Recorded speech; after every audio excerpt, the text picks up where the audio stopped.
Setelah proses produksi, maka sutradara dan editor bakal bareng-bareng mengolah footage yang udah diambil tadi di proses pasca produksi. Nah, ada beberapa hal yang perlu kita pahami ketika kita pengen belajar tentang proses pasca produksi dalam sebuah film.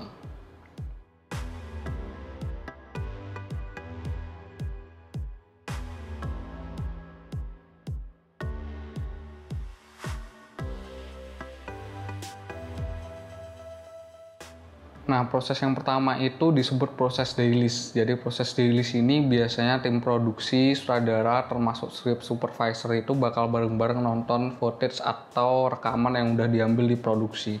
Nah, biasanya itu di sini script supervisor bakal nulis atau kasih laporan di setiap footage-nya. Dan laporan itu berguna banget ketika nanti sutradara dan editor nanti bakal bareng-bareng mengolah footage-nya di proses offline editing. Nah, setelah proses dailies, biasanya sutradara dan offline editor tuh bakal bareng-bareng masuk ke tahap offline editing. Nah, di proses offline editing ini biasanya sutradara dan editor bareng-bareng mengolah dan menyusun footage-nya di sebuah timeline. Mereka itu biasanya pakai program offline editing kayak Premiere Pro, kayak Avid atau Final Cut Pro, terus ada program lainnya juga. Nah, biasanya itu proses ini membutuhkan waktu mingguan, bulanan, sampai tahunan juga tergantung sama cerita filmnya. Nah, biasanya mereka itu kerja sampai tahap picture lock. Jadi picture lock ini tandanya itu semua susunan timelinenya itu udah pasti dan udah nggak ada perubahan. Dan mereka itu siap memasuki tahap online editing. Nah, di tahap online editing biasanya sutradara akan menambahkan animasi bersama dengan animator. Tergantung animatornya, biasanya sutradara bisa kerjasama sama motion graphic animator, visual effect artist, matte painter, 3D animator, dan banyak animator lainnya. Biasanya di sini sutradara bakal kerjasama buat nambahin animasi sesuai dengan cerita filmnya. Setelah itu, sutradara akan memasuki tahap color grading. Nah, di tahap color grading ini biasanya sutradara akan kerjasama bareng colorist buat sama-sama ngatur dan mengelola warna dan tone-nya sesuai dengan visi sutradaranya. Nah, biasanya di sini itu sutradara bakal ngatur warna dan tone-nya itu sesuai dengan rencana warna filmnya yang udah di planning dari awal. Nah, setelah itu maka ada tahap dimana itu setelah footage udah diatur di online editing, maka sutradara dan beberapa editor tuh akan membalikin di timeline yang offline editing semula. Dan di sana biasanya sutradara dan offline editor itu bakal nge-export timelinenya dan memasuki tahap sound editing. Nah, setelah itu ada tahap sound editing. Nah, di tahap sound editing ini biasanya sutradara akan kerjasama bareng sound designer. Nah, di tahap ini tuh biasanya sutradara akan bareng-bareng kerjasama buat mengelola suaranya bareng sound designer di dua tahap. Biasanya ada mixing dan mastering. Nah, di mixing ini biasanya itu sound designer bakal nambahin efek suara di setiap timeline suaranya. Jadi sebenarnya sound designer itu dia itu ngatur tiap suaranya di tiap timelinenya. Di timelinenya itu ada banyak, ada suara musik, ambient, background, ada suara dialog. Jadi banyak banget sebenarnya timelinenya kayak gitu, sesuai dengan kebutuhan filmnya. Dan setelah itu biasanya juga kadang-kadang ini sound designer bakal nambahin proses automate dialog replacement atau dubbing.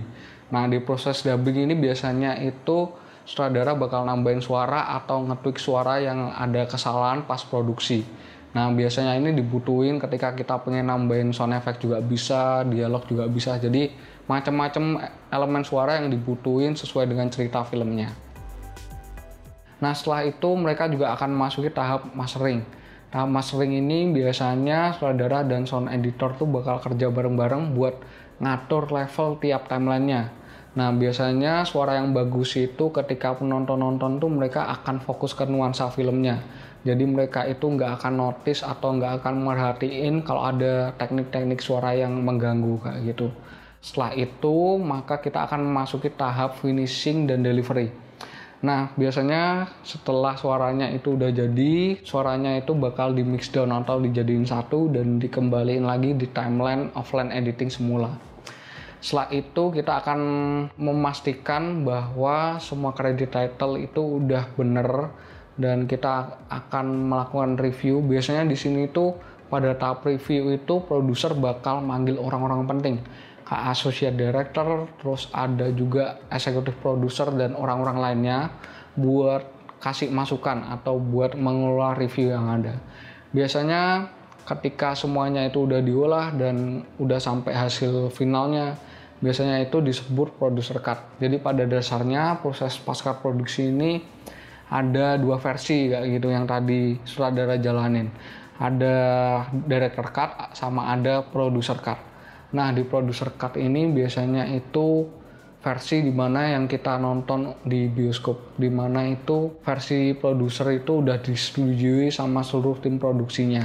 Sedangkan kalau director cut ini versi sutradara yang sampai ke tahap online editing tadinya kayak gitu. Nah, biasanya itu setelah semuanya selesai ada tahap delivery. Nah, tahap delivery ini biasanya medium filmnya itu akan diformat sesuai dengan format yang diperlukan. Jadi misalnya kalau pengen dikirim ke bioskop itu ada format khususnya kayak hard disk kayak gitu. Terus kalau misalnya pengen dikirim di festival film biasanya mereka itu menggunakan format DCP. Nah, kalau YouTube itu biasanya ada format MP4 atau digital audio, jadi macam-macam formatnya. Nah, semoga proses pasca produksi di film ini bisa berguna buat kalian. Tulis pengalaman kalian ketika kalian pernah menjalani proses pasca produksi di kolom komentar yang di bawah. Kalian juga bisa nambahin komentar kalian kalau aku tadi ada miss beberapa tahap di pasca produksi juga. Dan minggu depan kita akan bareng-bareng bahas tentang divisi atau kru di low budget filmmaking. Jadi ini penting banget buat kalian yang pengen belajar gimana sih kita memilih atau bisa merangkap beberapa divisi kru di low budget filmmaking. Jadi ini penting banget buat kalian pelajari. Jadi stay tune dan jangan lupa subscribe. Terus berkreasi, berbagi, dan belajar bersama. See you guys.